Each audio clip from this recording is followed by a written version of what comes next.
Republican Senator Markwayne Mullin attempted to start a fight, like a physical fight, with his fists in the middle of a hearing with a witness. This one is a weird one.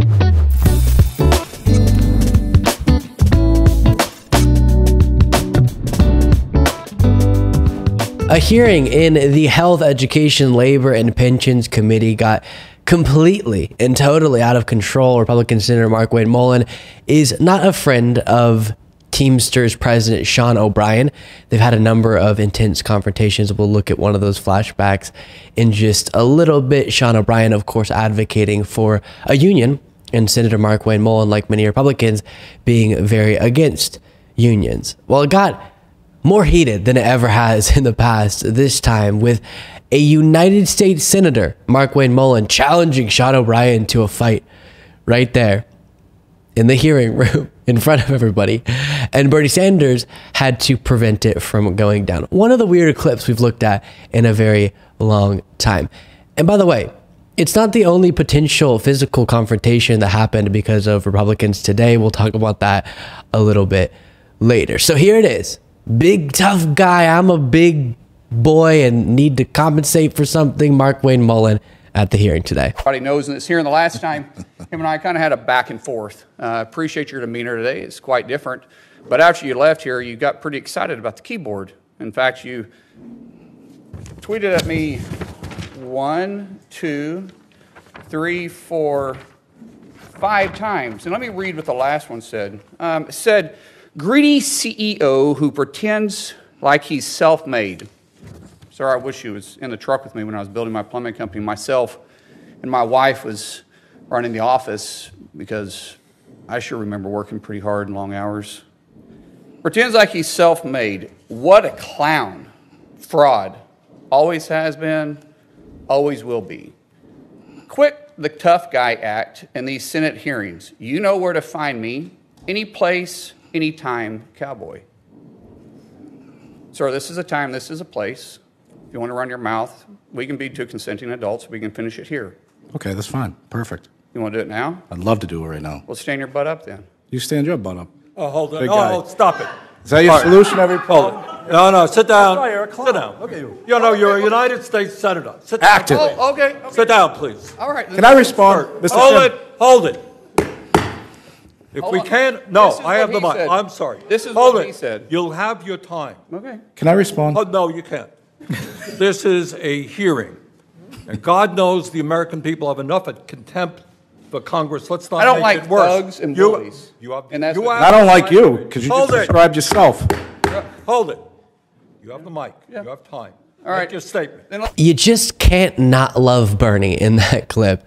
You can tell it takes him a while to realize what's going on. So he doesn't jump in early and then goes, "Oh, wait, what the heck? Are you challenging him to a fight? No, no, no, you can't do that." Do I have to tell you this? You're a United States Senator. Get yourself together, Markwayne Mullin.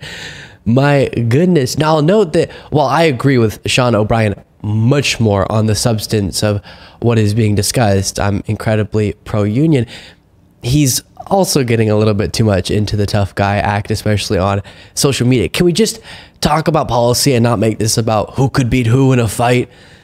But the absurdity of Markwayne Mullin going into the hearing, you could tell he's prepared with screenshots of posts O'Brien had made, ready to challenge O'Brien to a fight he'd been thinking about the night before. All right, I'm going to go in there and say, "Take me on."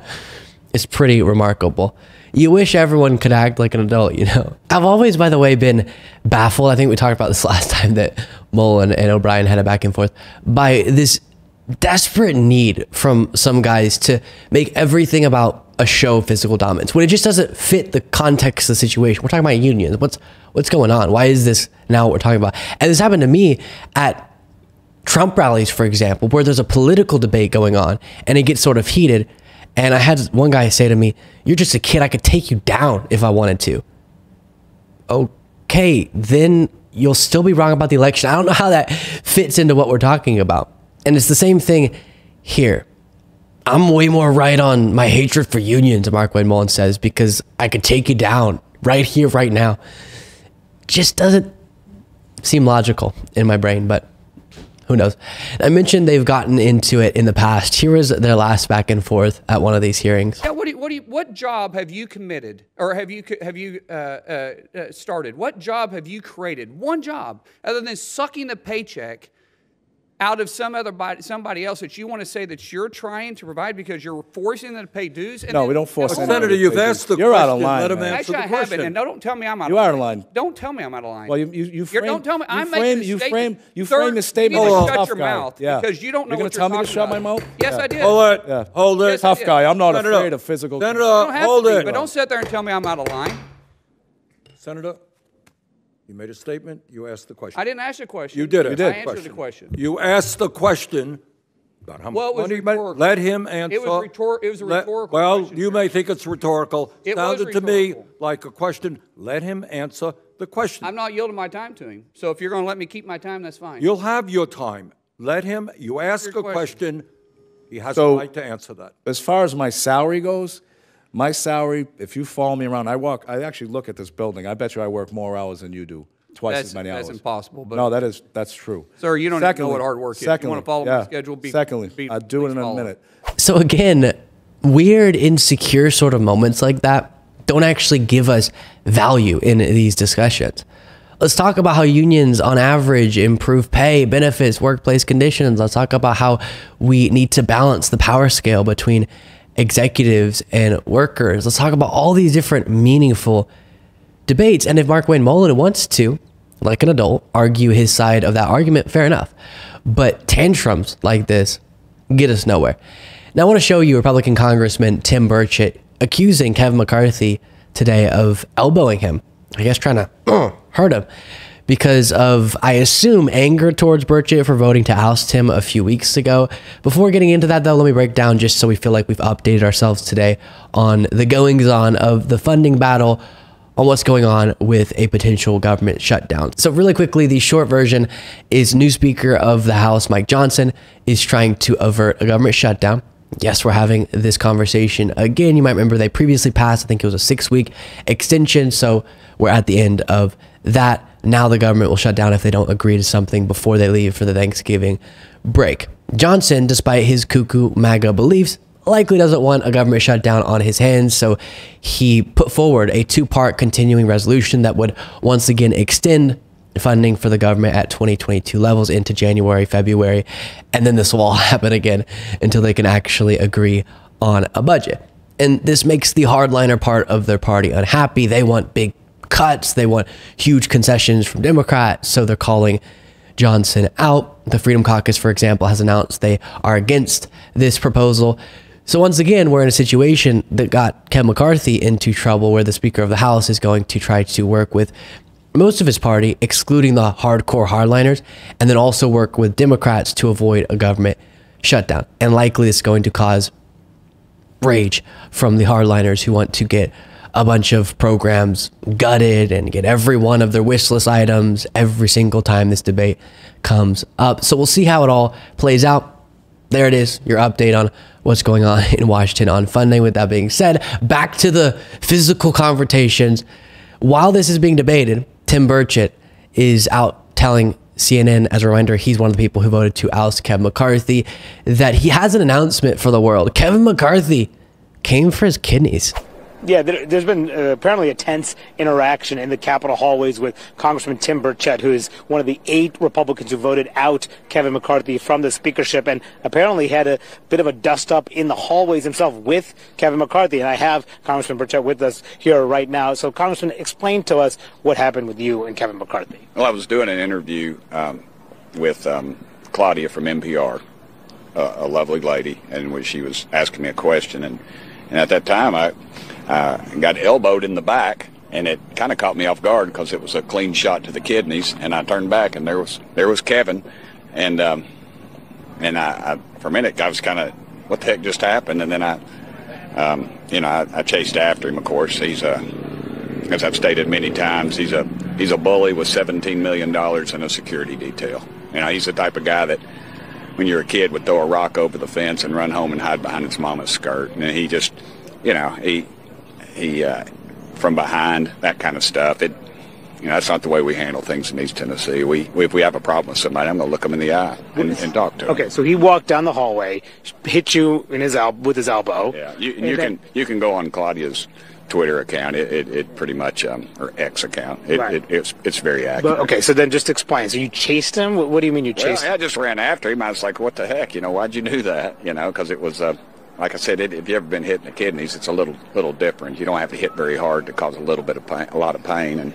And so he just, of course, as he always does, he just denies it or blame somebody else or something, and it was just a little heated, but I just backed off because I saw no reason. I wasn't gaining anything from it. And then everybody saw it, so it didn't really matter. Like he responded to you? Yeah, he just acted like, what are you talking about? Who are you to, that kind of thing. And it's just, I think that's symptomatic of the problems that he's had in his short tenure as Speaker. What is wrong with Republicans? You got one Republican senator trying to fight a union president. You got the former Speaker of the House elbowing another Republican congressman, at least according to Burchett. You guys got to get your stuff together. And this is one of those times when you go, gosh, I miss when Democrats had a majority in the House. And by one of those times, I mean all those times, like every time, always, when actual policies were being debated. We were talking about trying to pressure Manchin and Sinema, for example, to support paid family leave, or debating over different infrastructure investments, or getting the PACT Act passed, the expanded veterans health care coverage. I mean, those are the sorts of conversations I want to be having, not talking about the latest threat of physical violence in the GOP. We should have known, by the way, that this was coming. You remember this during the first battle for the speakership? Kevin McCarthy was completely dejected. You saw him walk up the aisle towards where Boebert and Gates were sitting and pleading with them to vote for him. He was in a moment of desperation. And then you saw Mike Rogers coming up from behind the well, coming down the aisle. And this is someone, he's a chairman. He is a close McCarthy ally. He has been growing more frustrated with the holdouts all week. So that is important context. In fact, we are told that he had threatened to kick some of the holdouts off of their committee assignments if they didn't fall in line. So he was so frustrated, he came down the aisle, and sources told Annie Guerra that he basically said, Matt, you're finished, to him. And at that point, Hudson, another member, came up behind him, sort of muzzled him, and tried to hold him back so he wasn't able to speak anymore. But it really spoke to the moment. They're a mess. That's where I'll leave things on this story. Before you go, don't forget to become a member at lukebeasleyshow.com/membership, where you get the daily bonus show every day. We're having a ball without you, so join the party. Plus, follow me on Threads at Luke Beasley Official, Instagram at Luke Beasley Official, X at Luke B. Beasley, and sign up for the Beasley Brief, where you get a summary of what happened the day before, and you can read original Luke Beasley Show articles, just very cool stuff at lukebeasleyshow.com/brief. And I'll talk to you all next time.